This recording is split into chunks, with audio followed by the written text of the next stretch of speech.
Hi guys, Mark Crossfield here with GolfOnline, and we're talking about how to choose what irons to play. I've just gone to these Mizuno MP5s, so I've gone from very chunky irons to complete bladed irons.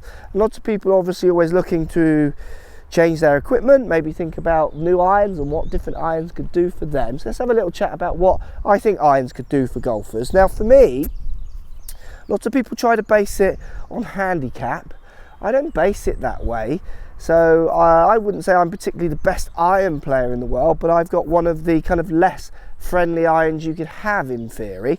Now the reason I go for these is I love the feel, I love the look, I love the sound of them, and I love the traditions in my head. So there's a lot of feel playing in this decision. Now other people might be looking for other criteria from their irons. They might be looking for specific heights, launches, so they say hit their irons too low, so they might want to go to some of the more chunky irons. So I certainly can get more variation in my irons high to low when I start going for things which are much chunkier, like JPX EZ or the M1 iron from TaylorMade, the really chunky where they start pulling the CG off the face, compared to these, the opposite here in the blades where the CG is almost on the face.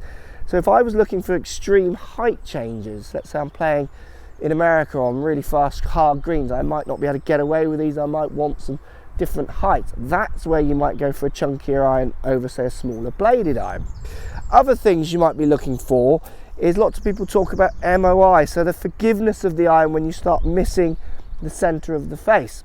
The iron I've got here, in theory, has got a lot less forgiveness than say some of the chunkier ones. Now how much that is actually measurable, well, I've done a few studies and I'm finding very small amounts, but I think for lots of people, back to my original point, it's the feel of confidence, it's that feel of looking down at something chunkier and bigger that might really kind of play into their game a little bit more, where looking at this might frighten them a bit more.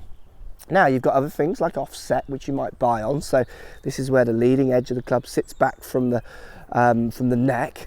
That's there again to try and help a little bit of launch in theory. Also can encourage the ball maybe not to go as far right. It's very marginal, but it's all there to try and help. So if you're someone who hits the ball maybe a little bit low, tend to lose it off to the right a little bit of offset might be in there to help you.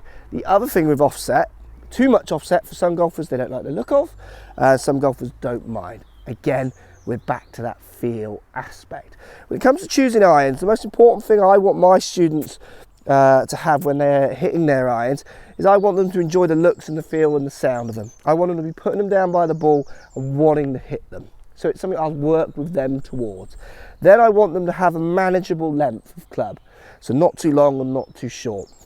When I start playing with length of club, certainly on irons, you can really start to see the strike dotting around. We're trying to control strike, and you can do that to a certain extent with the length of the club. Next thing I'm really going to be keen for them to understand is the lie of the club. So this angle here. So this is again why you would get custom fit. You need that lie to be built around your game. You've got some great tour players who'll deliver the handle quite high. They'll have a very different lie angle to other tour players who are delivering the handle quite low. There's no right or wrong here. It's more that you understand the lie you have.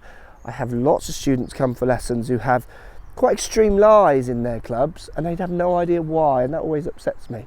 So I like my students to always understand why they've got the equipment they've got, why it's set up the way it is, and why that might be around some of the swings that they do, or faults or good points that they do. So when it comes to buying irons, custom fit's key for length and lie. Grip size obviously in there as well. I don't see as many patterns in grip size. Some people just like chunkier ones, some people don't. I don't see particular patterns between left and right. When it comes to chunky or blade, you can get some data-driven numbers that might really push you towards someone having a chunkier over a blade, but a lot of the time it does come back to you guys testing, feeling, and hoping you enjoy the club that you've got in your bag. Hope that helps. Post comments down below. Why did you choose the irons that you use? I'd love to hear. Speak to you soon.